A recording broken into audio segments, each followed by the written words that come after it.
on va aborder notre deuxième partie maintenant. Alors, j'aimerais bien aborder ces questions-là du point de vue intérieur, puisqu'on a beaucoup parlé du point de vue extérieur. L'architecture, l'historique, les civilisations, les dieux, les semaines, les calendriers. Peut-on parler maintenant du monde intérieur de l'homme par rapport à tout ça? Par exemple, lorsque Patrice parlait justement de ces codes de couleurs avec ça, et puis Charles parlait de cette différence dans les chakras. Peut-on parler que les sept dieux de la semaine, qui gouvernent justement les sept chakras ou sept formes d'énergie, on peut le dire comme ça, Charles? Oui, ou les zones, ce sont des zones pulsionnelles, comme disait Jacques Lacan, qui n'étaient pas très loin de l'explication. Puisqu'en fait c'est de la médecine et la correspondance est connue probablement depuis le début de la médecine, c'est de l'énergétique, on le sait, donc c'est très très ancien. Alors après on parle du Upanishad, on va chercher les Upanishads dans les numérotes, et puis les Upanishads elles ont été écrites, on le sait, à partir du moment où on a eu un alphabet en Inde. Donc il est toujours gênant pour un historien, les choses sont établies à partir du moment où on a une trace. Donc supputer que l'importance de ces chakras qui sont des centres énergétiques et en même temps liés, on le sait, à des nœuds endocriniens. Donc, ce qui est intéressant quand même, c'est l'idée de cycle. Hein. Oui. Donc des cycles multiples. Hein. Là, on a le cycle de 7 jours, on a le cycle des 24 heures, on a le cycle horaire, on a le cycle de l'année, des lunes, etc., etc. Et tous ces cycles, justement, se combinent les uns aux autres pour, justement, c'est de là que sont nées toutes les mancies égyptiennes notamment, où on essayait de combiner. Ces cycles sont intolérants les uns par rapport aux autres. Hein. C'est vraiment incroyable. On arrive toujours à des nombres entiers qui ne peuvent pas. Oui, mais ça colle globalement. Et alors, à chaque fois, on tombe sur un jour donné où il y a un angle entre tel cycle, tel autre, le cycle des planètes, etc., etc. Et là, on néglige, il y a un décalage. Et ce décalage-là fait que, justement, on peut avoir un horoscope, par exemple. On peut avoir. Et d'ailleurs, le grand truc, justement, au moment où ils voulaient faire les années bissextiles en Égypte et que les scribes sont montés au créneau en disant jamais de la vie, en disant qu'effectivement un dieu ne pouvait pas être divisé. En réalité, c'était leur fonds de commerce qu'ils étaient en train de défendre. C'est-à-dire qu'ils voulaient surtout qu'on garde ces espèces de petits décalages irrépressibles. C'est eux qui les comptaient. Parce que c'est eux qui les comptaient, et c'est de là que naissaient les horoscopes, quoi, évidemment. Ouais. Alors, un truc étonnant, c'est que dans l'humanité, dès que vous avez une vérité ésotérique importante ou quelque chose qui colle un petit peu, parce que là on parle du temps, on parle donc du calendrier des moissons, donc effectivement de la nourriture, donc de l'alimentation, donc si on mange pas, on périclite, etc. Ce qui est important, donc, c'est de voir que dès que vous avez une vérité un peu importante, elle part au bout du monde. Dès que vous avez un système qui marche, ou qui marche à peu près, et alors en particulier donc ce système de 7 et de 12, parce que vous avez 12 heures, mais vous avez 7 jours, vous avez 12 mois, mais vous avez 6 plus 1 qui est... on vit dans des hexagrammes, hein, comme les abeilles, sauf que, bon, et en plus il y a le centre, alors on compte 7. En fait, l'origine du 7, c'est ça, c'est 6. 6 plus le 7 au centre. Oui, parce qu'en fait, il y a 6 directions dans l'espace, les 4 points cardinaux plus Zénith Nadir. Et à plat, on peut le mettre à plat, et à ce moment-là, vous allez avoir 6 directions. Et les premiers horoscopes, c'est dans le bouquin d'Hinckley Allen, Star Names and Their Meanings, il explique qu'au départ, les horoscopes étaient non pas basés sur 12, mais sur 6. Que ce sont les hexagones qui ont été redécoupés en deux pour donner 12 aspects, 12 signes, qui en plus collaient avec les lunes. Alors c'était encore plus facile. Et donc après, Mulapine, etc., le champ d'étoiles, donc la lune passant devant chaque étoile principale d'un astérisme. La lune est dans chez Aldébaran, etc. Donc Aldébaran, c'était l'œil du taureau, alors que l'astérisme autour, la constellation autour d'Aldébaran, c'est devenu le taureau. Et puis vous aviez Fomalhaut, c'était la planète des poissons, donc les poissons qui, donc, nous le disions chez les Mésopotamiens, étaient deux oiseaux en fait. C'est devenu des poissons, etc. Et donc vous avez un système de subdivision et de mariage des noms qui est extraordinaire. Et dès que vous aviez une information, elle était colportée par les caravanes et les voyageurs, et le gars qui apportait cette information, on lui offrait à manger, on l'écoutait, il avait, etc. C'était extrêmement important d'avoir une information nouvelle. Non seulement les Grecs croyaient à leur Dieu, mais en plus ils étaient friands d'avoir les derniers potins. Et quel est le rapport? C'est vrai que quand on voit comment le zodiaque, par exemple, a pu voyager et arriver pratiquement dans son état initial jusqu'en Chine, c'est absolument incroyable. En plus, dans l'ordre, etc. Alors évidemment, on dit mais c'est pas possible parce que ça n'a rien à voir, c'est des animaux qui n'ont rien à voir, etc. En fait, si, c'est tout à fait ça. Dans l'Antiquité, ça commençait par un coq. Donc un coq, en fait... chez les Chinois. Oui, chez les Chinois. Et en fait, ce coq, c'est l'oiseau, c'est l'oiseau pêcheur. C'est bien de ça. Pêcher le poisson. Ça correspondait à notre poisson. Ensuite, effectivement, alors on a, par exemple, un truc comme le tigre. Le tigre, oui, mais c'est le lion. Ça correspond au lion, qui lui-même d'ailleurs n'était pas un lion au départ, c'était une faucille. Donc une dent, et la dent, le dieu lion, et puis c'est parti en Chine et c'est arrivé, comme les Chinois ne connaissaient pas les lions, ils l'ont attribué au tigre évidemment. Mais pratiquement tous les signes du zodiaque, disons égyptiens, même lunaires au départ, se retrouvent en Chine. Par exemple, le rat. Le rat dont le sigle de l'heure, le signe de l'heure, c'est-à-dire la graine.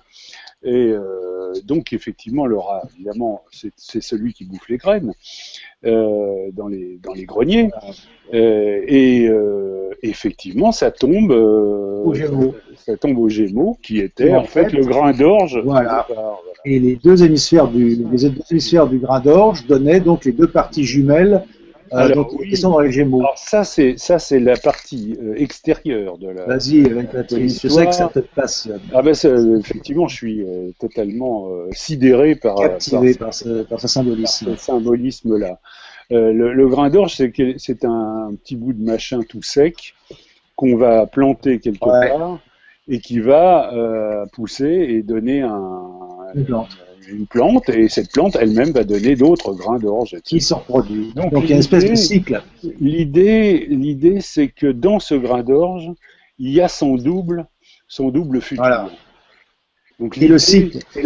L'idée, alors c'est de là où est née en Égypte l'idée du Ka, de l'âme. Et donc toute la religion des morts, etc. en Égypte vient de là, c'est-à-dire que on refaisait les momies pour la même raison, on refaisait une graine avec le mort. Il a même mis le germe de la résurrection. Comment? Il a mis le germe de la résurrection. C'est pour ça qu'il fait ça. C'est le germe de la résurrection. Exactement. Voilà. Alors cette idée, le grain d'orge, c'est quelque chose d'absolument incroyable. En plus de ça, effectivement, il y avait des statuettes qu'on faisait dans le limon du Nil, et donc encore humide. On plantait évidemment des grains d'orge partout dans ce truc-là, et puis ça poussait, et cette statuette devenait une espèce de balai-brosse là. Ouais. Et quand je dis résurrection, c'est pas résurrection, c'est réincarnation. Les Égyptiens étaient réincarnationnistes. Oui, c'est ça. N'oublions pas ça. Donc, en fait, c'était effectivement la vie dans l'au-delà. Voilà. C'est assez extraordinaire. Effectivement, tous ces trucs-là, comme par exemple le cancer, donc qui est en fait un scarabée, le scarabée qui remue sa boule d'excréments, etc. En fait, c'était une observation comme ça totalement incroyable, et donc ce scarabée, c'est celui qui va devenir Xéper, qui va faire tourner le soleil. Hein, donc alors la boule d'excréments en question devient le soleil et voilà. Et donc le temps évidemment va couler parce que ce scarabée, en marchant en arrière d'ailleurs, va pousser cette boule. Il va la tirer. Donc. Alors, je voulais rebondir par rapport à tout ça. Si le monde extérieur n'est rien d'autre que la face visible des phénomènes, le macrocosme, comme le disaient les anciens, et le monde intérieur n'est que la face invisible des phénomènes, microcosme, peut-on parler justement que tout ce dont nous venons de parler s'applique également à l'intérieur? Si ça s'applique à l'intérieur, comment cela fait, et encore une fois, que l'on retrouve actuellement aujourd'hui, par exemple que Mars, sur la planète, on retrouve effectivement du fer, alors que c'est la planète du fer. Alors peut-on s'attendre à des découvertes des anciens dans le monde extérieur des phénomènes et qu'ils ont arrivé à trouver ces choses-là dans le monde de l'intériorité? Oui, c'est cohérent. Donc, en fait, en ésotérisme, si vous trouvez une pièce de puzzle, il faut savoir que forcément, comme il y a des découpes, vous allez trouver d'autres pièces qui vont coller avec ce puzzle. Et la cohérence, c'est ce qui gouverne le plus le monde du sens. Toutes ces choses-là s'emboîtent. Donc, à partir du moment où vous trouvez une pièce de puzzle, vous êtes admis à chercher les pièces qui s'emboîtent avec. Et là, c'est la démarche principale en ésotérisme, je dirais. Quand vous trouvez quelque chose, un fait assez curieux, assez bizarre, il correspond forcément à quelque chose d'autre. Il est forcément, si vous trouvez une clé, il y a une serrure. C'est le principe. Donc, je dirais que le fait d'avoir, par exemple, donné aux planètes une correspondance avec des métaux est surprenante parce qu'on a fait, par exemple, Lily Kolysko, c'est l'effet Kolysko, a fait des essais de remonter des sels de plomb dans des languettes, etc., de préparation au moment où il y avait un synode, c'est-à-dire un alignement Terre, Lune, Soleil. Nous sommes sur l'altère et donc on était entre Saturne et le Soleil et à ce moment-là, les sels de plomb ne remontaient plus. Ce qui prouve que Saturne avait une influence sur Terre par rapport au sel de plomb. Par quel moyen, je veux dire, mais comment est-ce qu'on peut expliquer ça? Et ça avec également les autres métaux. C'est un truc dont j'ai parlé au colloque alchimique de Bourges, et puis je crois que Berberian l'a répété au congrès de Herbst, parce que c'est repris aussi dans. C'est un truc assez connu, ce truc-là. Et puis même si c'était pas connu, le DVD du colloque de Bourges, il est en circulation depuis au moins 6 ou 7 mois, donc forcément on en a parlé. Mais c'est très étonnant. On trouve ça sinon sur des sites uniquement anglo-saxons, on n'en parle pas en France. C'est de l'alchimie. Ils avaient repéré, et alors on repérera sans doute. Alors vous avez des coïncidences qui sont dues au fait que nous sommes dans des champs de cohérence. Et quand on dit champs de cohérence, on a tout dit. Les modes sont des champs de cohérence et vous ne pouvez pas vous battre contre une mode. Tout à coup, vous allez avoir les gens vont commencer à porter des godasses des chaussures à bout carré et tout le monde portera des chaussures à bout carré. Et c'est que pendant un temps. C'est pendant un laps de temps du cycle de renouvellement des chaussures. Oui, est-ce qu'on se lasse d'ailleurs? Oui. C'est un moment où on se lasse. Ah oui. Voilà. Un moment où ça devient démodé. Mais à un moment, il faut les avoir. C'est dingue. Quoi. Et ça peut porter sur n'importe quoi. C'est très curieux. Est-ce à dire que les anciens, on peut les appeler comme ça, en général, les anciens avaient une forme de connaissance très intuitive des phénomènes, parce qu'ils avaient accès à des alors, il y a un monde intérieur que nous avons coupé, que nous avons perdu, et puis juste pour que tu puisses comprendre où je veux en venir, donc ils avaient accès à ces mondes intérieurs, et ensuite, est-ce à dire que ils disent des choses que nous trouvons dans nos textes, que nous ne comprenons plus, et que nous disons que ça ne veut rien dire, ou c'est des trucs d'anciens, alors que nous sommes en train de redécouvrir encore et encore des choses, en disant mais c'est impressionnant ce qu'ils ont fait quand même. Oui. C'est ma question. Mais ils avaient derrière eux, la dernière glaciation remonte à à moins 10 000. Donc, on a quand même eu un certain nombre de soirées pour jouant dans la cendre. Je ne sais plus qui racontait ça. On faisait des mathématiques dans un lit de cendre où on pouvait faire de la géométrie et puis compter avec des petits boulots, etc. On a découvert le théorème de Pythagore. Il figure sur un cunéiforme. Il a été aussi connu chez les Égyptiens bien avant que Pythagore l'appelle triangle de Pythagore. Toutes ces choses-là les vérités mathématiques sont connues depuis très longtemps. Et puis, pour les mondes invisibles et les mondes internes, il y a une méthode de recherche qui s'appelle, en Inde, ça s'appelle les Satyaruta Kavaya. C'est-à-dire qu'on se met à plusieurs médiums, chacun voyage dans le monde invisible et ramène une info. Au départ, il y a un thème, un petit peu comme quand vous prenez l'Iboga, vous allez rencontrer une divinité qui va vous donner un nom. Vous la ramenez au chaman et le chaman sait, quand vous lui dites le nom, si l'expérience était valable ou pas. Pourquoi? Parce qu'il le sait, parce que c'est corroboré par plusieurs expériences. Donc en fait, c'est une méthode scientifique, puisqu'en faisant les mêmes expériences, on va ramener des éléments qui, s'ils sont corroborés par les autres chercheurs, les Satyaruta Kavaya, c'est-à-dire les chercheurs sur la route, etc., si on a des réponses qui correspondent, à ce moment-là, elles sont validées. Et généralement, elles sont valables. C'est une méthode d'investigation. Actuellement, je crois que les Indiens d'Amérique du Nord l'appliquent pour essayer de retrouver tout ce qui a été perdu, puisqu'en fait, ils sont passés de millions à très très peu de monde, je crois. Moi, ce qui me frappe justement dans ces méthodes très antiques, c'est que souvent on en connaît les résultats qui sont bluffants, et on en connaît peu les méthodes pour les trouver, ces fameux résultats. Et psychotrope. Je suis en train de travailler sur une espèce de grand savant chinois de l'Antiquité qui s'appelait Chang Reng. Ah, bah, Chang Reng. Tu n'es pas en train, tu continues. Et ce type a effectivement découvert des quantités de choses qui nous semblent complètement, mais alors bluffantes. Léonard de Vinci. C'est Léonard de Vinci chinois. Et même encore, et on peut peut-être encore plus. Oui, peut-être encore plus. Oui. Et quand on voit comment il s'y est pris, finalement tout est absolument logique. Empirique. Ce type, le papier, parce qu'il en a besoin, parce qu'il doit faire la carte de la Chine. Donc il fait la carte de la Chine, mais pour faire en plus cette carte de la Chine, il invente la boussole mécanique, il invente le compteur, disons, de distance, il invente toutes sortes de choses. Il arrive les cardans, etc. Et puis il arrive le différentiel plutôt. Oui, mais c'est la même chose, parce que Cardano a inventé. Oui, c'est ça. Oui. Mais donc c'est assez bluffant tout ça. Il invente aussi le premier sismographe. Enfin bon. Et une fois qu'il a fait cette carte de Chine, il s'aperçoit que la Chine n'est pas du tout sur une terre plate.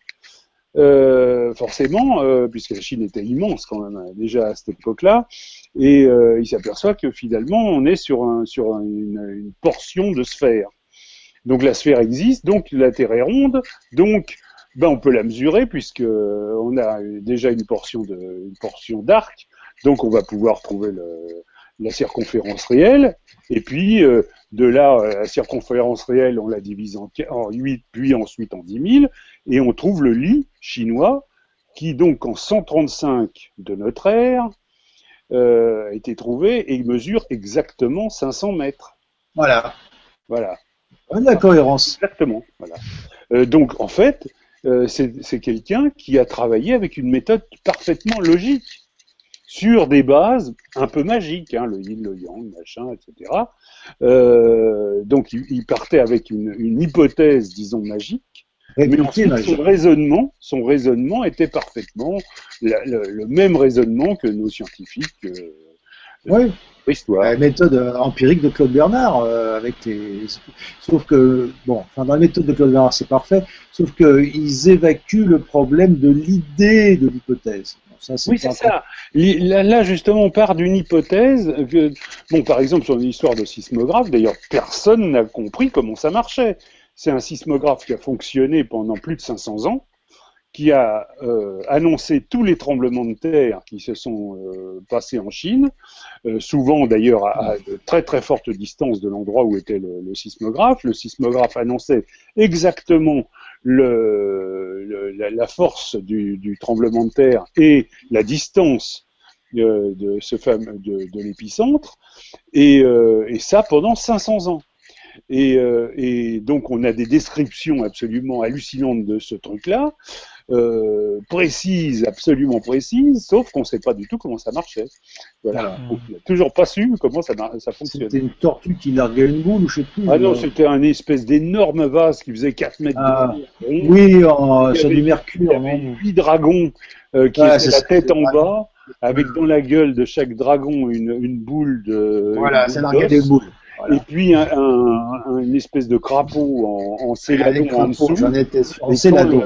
Et quand le dragon lâchait sa boule dans le céladon, il y avait 32 possibilités de sons différents qui annonçaient à la fois la distance et la force du tremblement de terre. Peut-on espérer vraiment aujourd'hui comprendre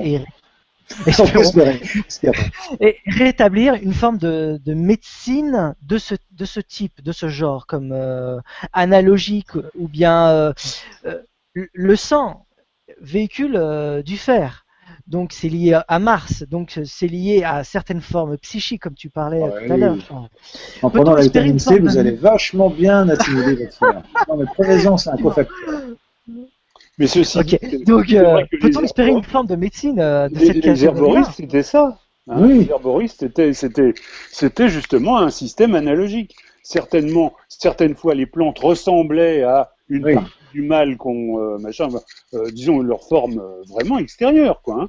Et donc, on prenait ça pour la maladie qui ressemblait justement à la forme de la plante. Les frontières entre minéral, végétal et animal sont extrêmement curieuses à étudier. La chlorophylle ressemble très très fort, enfin dans sa complexité au moins, à l'hémoglobine, mais Patrice le dirait peut-être à cause des travaux de Jean-Claude Pérez, qu'on n'est pas très éloigné des mêmes... Bon, en tout cas, ce sont des médiateurs, évidemment. Vous avez, il y a chez les plantes des plantes maîtresses, des plantes esclaves, etc. Vous avez une correspondance qui va guérir l'animal chez la plante. Il y a des prolongations, il y a évidemment, si on est dans l'étude de l'herboristerie, bon, il y a énormément à chercher, à trouver. Effectivement, c'est un domaine. Bon, je ne suis pas spécialiste de ces questions qui méritent d'être très bien étudiées. J'ai vu Monsieur Vial à Orléans, le congrès d'Orx, j'ai eu l'occasion de discuter avec lui. Il a sorti de très bons ouvrages sur la psychologie des plantes. Et on ne parle pas encore de la psychologie des fleurs, de Metterlinck, bien sûr, mais des plantes et leur capacité à influer sur nos propres sphères, bien sûr. L'intelligence des fleurs de Metterlinck. De Metterlinck, voilà. J'ai le bouquin, je l'ai retrouvé là, ici. Il est chez moi aussi, finalement. Tu vois. Extraordinaire, cette histoire. Il y a aussi la communication des plantes que l'on peut voir à travers l'ayahuasca ou d'autres plantes aussi. D'ailleurs. Là, vous avez le docteur Jacques Nabi qui fait un travail fantastique au Pérou. Là. Il est à Taquiwasi, à Tarapoto. Il étudie ça depuis des années. Il était venu en faire prendre au bureau de Yance, parce que je suis au bureau de Yance, qui est International Association for Murder Studies, mais j'ai dû en parler ou pas, je sais plus. Enfin bon, bref, ça fait des années. Oui, non, enfin bon, n'importe. Et puis là, il fait des initiations avec des... Il a guéri des toxicos, il a fait des tas de choses là-bas sur l'ayahuasca. Il y a l'iboga au Gabon qui permet également d'avoir des expériences psychotropes extrêmement profondes. Alors, réellement, qui sont de l'ordre mystique. Oui. Alors, je voulais prendre justement ce qui a été dit sur les esprits de la nature et ces plantes. Ils sont locaux, toujours liés à une localité. L'esprit du lieu. Peut-on les rattacher aux 7 dieux justement des planètes? C'est le jour de la semaine même. Oui, peut-on les mettre en place? Peut-on les rattacher à un culte, à un rituel? Eh bien, pour revenir au monde moderne, ces dieux, comment peut-on les appeler aujourd'hui? Alors, il y a un truc assez curieux, c'est que l'Église catholique, à un moment, a pris en grippe ces fameux dieux, qui étaient Oui. évidemment pas. Et donc, a essayé de les supprimer. Alors, pendant un moment, à part le dimanche, naturellement, qui était le jour du Seigneur, et le samedi qu'on a continué à appeler sabbat, et non pas Shabbat, hein, sabbat. Et donc on a mis des numéros pour les jours. Alors, ça n'a pas forcément bien marché, sauf quand même que au Portugal, effectivement, ils n'ont que Sabato et Dominica, je crois, et les autres jours, c'est des numéros. Donc nous, on a continué, effectivement. Les Anglo-Saxons, eux, ont donné tous les dieux des 7 planètes, là, justement, avec le Soleil, justement, et nous, par exemple, c'est assez étonnant. Par exemple, le samedi, le nom latin, c'est le nom actuel, enfin, qui correspond à notre samedi, c'est Sambati, dies. Et avant, c'était Saturni, dies. Ouais. On l'a transformé en Sambati, ce qui a donné samedi, naturellement. Et pour les Italiens, c'est Sabato, etc., etc. Puis alors, il y a un truc assez curieux, c'est qu'à un moment, on a essayé aussi de trouver le jour de repos pour les écoliers, par exemple. Donc le samedi, on travaillait ici, les écoles étaient ouvertes. Donc le jour du milieu, ça devenait le jeudi. Voilà. Et donc là, on a parlé justement du jour de Jupiter. C'est assez étonnant, qui était un jour de repos où les enfants pouvaient un petit peu jouer, s'amuser, etc., etc. Bon, après, effectivement, le week-end. Alors, vous voyez, par exemple, un truc étonnant, officiellement, et aux États-Unis, au Canada, etc., officiellement, le premier jour de la semaine étant le dimanche, il y a un truc qui ne va pas, c'est qu'en même temps, ils inventent le week-end dont le dernier jour est le dimanche, quoi. Et donc la fin de la semaine. Ça, c'est un truc, ce sont des ambiguïtés tout à fait étonnantes entre les traditions qu'on veut absolument faire perdurer, et puis évidemment le bon sens quotidien qui dit le contraire, quoi. C'est assez étonnant, cette histoire-là. Et donc c'est vraiment une histoire de cycle. Hein, donc quand on invente le jeudi, c'est parce que évidemment le samedi on travaille, donc 3 jours, on se repose, 3 jours, et puis on se repose, et etc., etc. Là c'était, mais donc on introduit l'idée de week-end dans notre civilisation latine. Du coup, ça va plus. Donc c'est le mercredi là qui va passer qui va devenir le.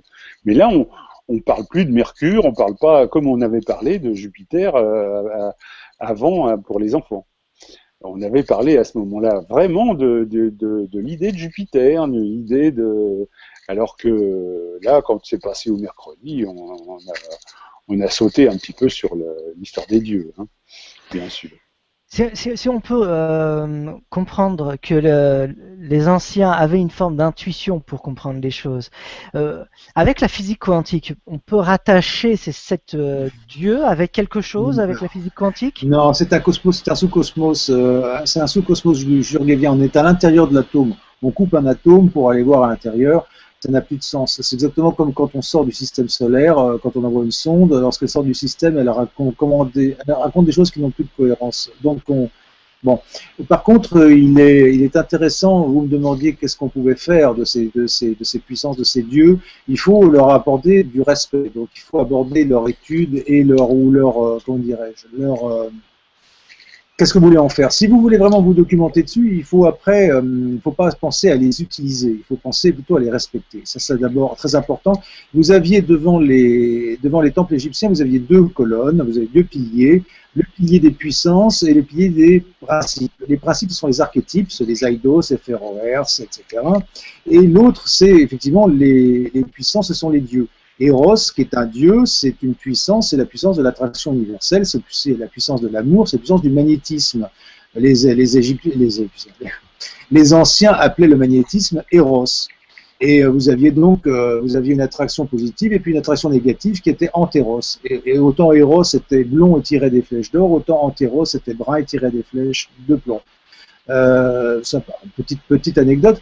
Mais on sait assez peu de choses sur la mythologie, puisque tout ce que nous avons, ce sont des traces écrites aux alentours du 1er ou 2e siècle de notre ère, par la bibliothèque d'Auguste, par exemple, Hygiénin, ou la bibliothèque du pseudo-Apollodore. On a très très peu de sources sur la mythologie, et on a des sources tardives. Alors ce sont certainement au départ, alors d'abord les sources... La mythologie gréco-romaine donc est d'abord grecque. Alors, elle est grecque parce ils l'ont pris aux Hittites, ils l'ont pris aux Mésopotamiens, ça vient de là-bas, puisque c'est lié aux Égyptiens. Oui, aux Égyptiens, mais les Égyptiens c'est le bout du croissant fertile, c'est le bout de la Mésopotamie, donc c'est une ère. Ils étaient parfaitement en contact tout le temps, et donc en fait les idées circulaient. Il y a de nombreuses. Il n'y a rien que cette histoire de pyramide à degrés. Enfin bon, c'est pas élucidé tout ça. Oui, mais c'est pas les idées, elles circulaient avec les armées aussi. Et avec les marchands. Et les armées par le sillon, le Grand Rift, donc le sillon syro-palestinien, qui est le Jourdain, la mer Morte, Aqaba. Oui. Il y a une espèce de grande vallée là, entre le mont Hermon et le mont Liban, ça démarre, et puis c'est la suite du Grand Rift, et ça descend, et le Proche-Orient, enfin la Palestine, est le boulevard des invasions et des marchands également. Justement, tout à l'heure. Les marchands qui étaient aussi des voleurs, faut pas oublier ça. Ouais, les Phéniciens. Patrice, justement, tout à l'heure parlait, justement, tout est en rapport avec ces cycles.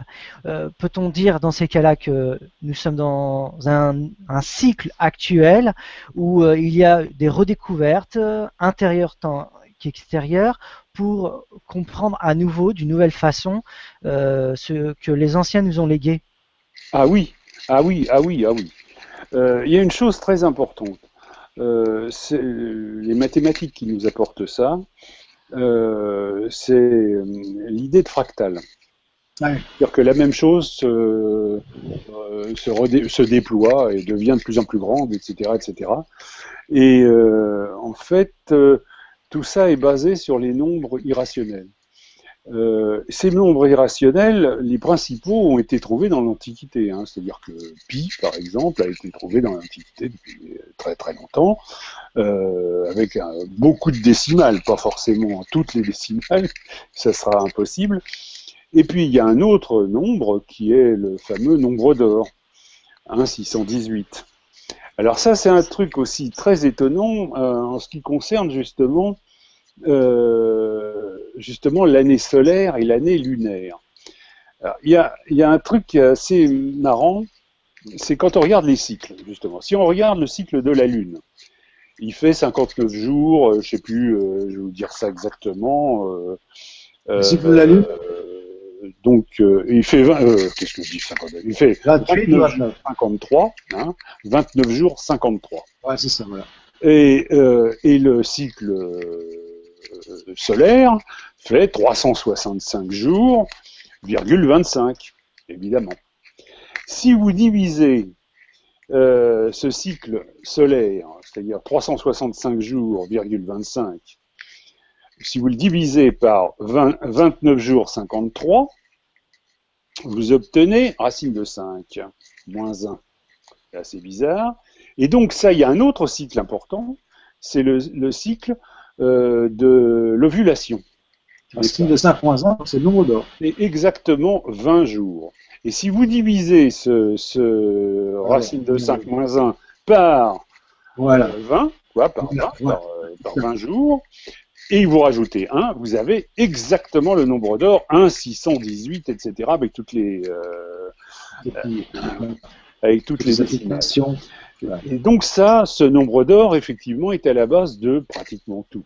Et les anciens s'en sont vite rendu compte. Dès que le temps prend possession de l'espace pour un développement, pour pour que les choses prennent vraiment vie, quoi, etc. Mais Le je ne sais pas mouvement, si c'est l'idée pas de le mouvement, temps qui l'idée, décrit etc. l'espace. Et donc, Après tout. ce nombre d'or est un peu le moteur du temps. Et ce qui fait que une coquille d'escargot se fait de cette façon, parce que c'est exactement le nombre d'or en fractal. Les feuilles des arbres sur les branches se développent exactement suivant ce nombre, Voilà. etc. Enfin bon, tout et même ce que Jean-Claude Pérez a mis en évidence il y a déjà un certain temps, l'ADN est fabriqué exactement sur ce schéma. Donc les développements se font avec ce nombre. Le nombre est vraiment le nombre de la vie, quoi. Le nombre du temps, disons. Donc on parlait au départ dans l'émission de ce nombre 7 justement qui structure et qui est à la base aussi du Alors il temps. s'est appelé un moment, c'est pour ça que je venais de là, c'est parce qu'à un moment ce nombre 7, les anciens l'avaient appelé nombre d'or. Parce qu'il avait affaire justement à la Lune, machin, etc. Et qu'on n'y arrivait pas. Et en plus, c'est un nombre entier. Alors, c'était un nombre entier. On cherchait un nombre entier qui permettrait de faire ça. Magnifique nombre circulaire. Et on s'est rendu compte qu'effectivement, le véritable moteur de ça, c'est 1,618, etc. Ouais. Mais c'est le 7 gouverne les intérieurs, tout ce qui est intérieur, et le 12 gouverne le monde extérieur. En fait, 7 c'est 3 plus 4 et 12 c'est 3 fois 4. Donc il y a à l'intérieur les qualités dans le 12 et dans le 7, il y a les qualités du 3 et du 4, sachant que les nombres donc sont plus importants par leur qualité que par leur quantité. Donc on est vraiment dans une mathématique qui se déplie pour donner la vie. Ah oui, c'est vraiment ça. De même que comme dit Patrice à l'instant, le temps déplie l'espace. L'espace est une qualité du temps. C'est bien ça. Voilà, c'est la trace du temps, en fait. Voilà, c'est sans temps, il n'y a pas d'espace. Voilà. Et donc Pythagore est passé par là, puisque lui-même a bâti toute sa gamme sur le nombre 7, a bâti l'harmonie des sphères, et le nombre d'or en plus, oui. L'harmonie des sphères sur le 7, donc il y a vraiment quelque chose à entendre derrière Pythagore. Oui, il faut lire Jamblique qui a écrit un bouquin, Pythagore, un dieu parmi les hommes. Vous lisez ça, vous tombez des nues, c'est un très très bon bouquin. On lit pas Proclus, Jamblique, qui d'autre. Vous voyez, l'idée me sort de la tête. Les mots me quittent. Enfin, peu importe. C'est aux belles lettres, vous savez, la collection des belles lettres, vous avez les belles lettres, oui, tout à fait. Et sur les belles lettres, vous avez les plus grands auteurs antiques qui sont là, hein, il n'y a qu'à les lire. Si vous voulez vraiment d'ésotérisme balèze, allez-y, il y en a. Facile. Et donc, aujourd'hui, pour parler aussi de la matière, on sait que tout est vibratoirement créé ou fait par l'énergie, par les atomes. Pythagore parle justement de l'harmonie des sphères par ces ondes, par cette musique. Il parle de ce nombre 7 et puis ce nombre d'or. Que nous réservent nos anciens encore par rapport à toutes ces découvertes? Que peuvent-ils nous apporter encore? Il y a aussi quelque chose de musical dans l'histoire de 7, dans le 12. En réalité, il y a les 12.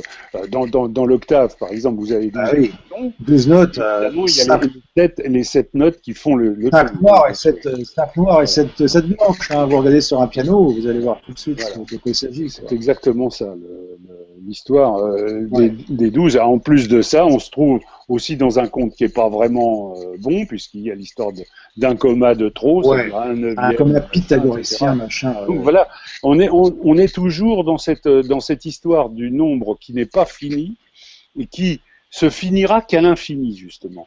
Donc c'est le saut.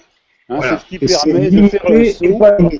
Voilà. Et donc l'idée des 7 jours, effectivement, parce que c'est pareil, là on a 52 semaines dans l'année, plus un jour. Voilà. Et quand l'année est bissextile, c'est plus 2 jours. Donc on est encore dans un compte pas rond, quoi, jamais. Et c'est ce qui permet justement de faire que le temps va exister. Et ce qui permet aux petits malins de réajuster des calendriers lorsque c'est boiteux et qu'un jour ou l'autre, il faut dire « Ah non, mais il y a quelques décimales de plus, on va rajouter ça, etc. » Mais on ne peut pas toucher la perfection, elle est irréalisable et impossible dans ces cas-là. Que ça soit initiatique par le nombre 7 ou que ça soit calendaire, l'infini, vu qu'on ne peut pas le toucher, on ne peut pas arriver à la perfection. C'est une métaphysique et il faudrait rétablir ces lettres de noblesse à la métaphysique. À côté de la physique, moi, les physiciens sont très très bons pour parler de certaines choses, mais à certains moments, il faut faire de la métaphysique. Lorsqu'on parle du temps, c'est de la métaphysique, parce que poser la question pourquoi y a-t-il de l'être plutôt que rien, ça ressemble à la question pourquoi y a-t-il du temps pour que les choses se fassent. Puisqu'en fait, on sait très bien que 5 minutes, ça peut être 5 minutes biologiques, ou ça peut être une éternité, ou l'éternité peut englober 5 minutes. 5 minutes, ça n'existe que par la durée, l'écoulement moléculaire. Eh bien, on est parti très très loin, on est parti jusqu'à l'infini avec toutes ces choses-là. Mais donc, dans l'initiation, on cherche bien la perfection. Non, on cherche à s'ouvrir. L'initiation, c'est un début de chemin, ou c'est de se mettre en route sur le chemin, et c'est pour développer sa médiumnité, principalement. Et vous aviez autrefois, donc dans l'Antiquité, des thias, des collèges initiatiques, qui ont survécu. Cette idée d'initiation a toujours survécu, et je ne vais pas en parler de ça. Par contre, c'est important cette histoire de péchés capitaux. Ça, c'est un bouquin que finalement j'ai pas utilisé en lien, puisque ça parle des péchés capitaux au Moyen Âge. Donc c'est de Carla Casagrande et Silvia Vecchio, et c'est très très bien. Aubier, collection historique, et ça, il y a plein de jolies images. C'est très très bien fichu. Mais c'est l'histoire des péchés capitaux au Moyen Âge. Les péchés capitaux, je le répète, sont liés au chakra, ils sont liés aux planètes, et il faut prendre conscience de ces défauts. Qui sont après des défauts évidemment avec lesquels vous empoisonnez la famille, vous empoisonnez votre entourage socialement, etc. Et donc quelqu'un d'équilibré, quelqu'un qui veut se gouverner soi-même, doit apprendre à se connaître sur le plan de ses appétits, de ses propensions et de ses de ses appétences, de ses, on va pas dire défauts parce que on va retomber dans un système de culpabilité et de défauts. Non, ce sont de petites tentations qui peuvent devenir, à force, si elles sont enracinées, si elles se créent, si elles s'enracinent, si elles se développent, ça devient de très gros travers. Donc il faut vraiment se gouverner en faisant attention parce que finalement, nous avons nos principaux défauts, je dirais, viennent de là, des planètes. Alors, il va être temps bientôt de conclure. Le temps qui nous est imparti commence à partir. On ne sait pas à l'infini peut-être. Alors, j'invite Charles, premièrement, à nous dire quelques mots pour la conclusion, puis ensuite Patrice. Merci Daniel, d'abord, pour avoir animé cette soirée en nous équilibrant. Et puis merci Patrice, évidemment. Bon, je l'ai eu au téléphone. On a un petit peu préparé cette émission, mais pas trop parce qu'il faut de la spontanéité. Et puis ça fait plusieurs années qu'on discute des nombres, des puissances, beaucoup de thèmes que nous avons abordés ce soir. Nous les avions évidemment, abordés, et donc c'était extrêmement facile. Donc merci aussi aux équipes de Salamandre et de Baglis qui nous ont invités en sachant que nous allions pouvoir nous épancher sur ces questions. Patrice? Alors merci aux équipes de Baglis et Salamandre, bien sûr. Et puis j'étais évidemment ravi de parler avec Charles, comme nous le faisons chaque semaine d'ailleurs. De fait. Mais c'est très rigolo de se voir comme ça. Ouais. Et de pouvoir recaresser. Voilà, Bon. On ne parle pas de poésie chinoise, mais on parle de Chiang Rai, on parle de l'histoire chinoise. J'ai appris énormément de choses grâce à Patrice, évidemment. Et puis une formule comme le temps déplie l'espace, c'est énorme. Enfin, je sais pas, c'est énorme. C'est lui qui dit ça. Donc. Oui, hélas. Non. Je me sens un peu seul. Pourquoi? Non. Alors, Non, non. j'oriente tous les auditeurs qui vont regarder la vidéo pour vos livres réciproquement, par rapport à Charles et par rapport à Patrice, qui sont des livres très très intéressants. Je les conseille bien Merci. sûr. J'en ai lu quelques-uns, donc je peux le dire. Ah, Allez-y, allez-y, allez-y. C'est vraiment des perles, des perles, des perles. Et également, allez voir leur site, leur blog, leur Facebook. C'est très très très intéressant.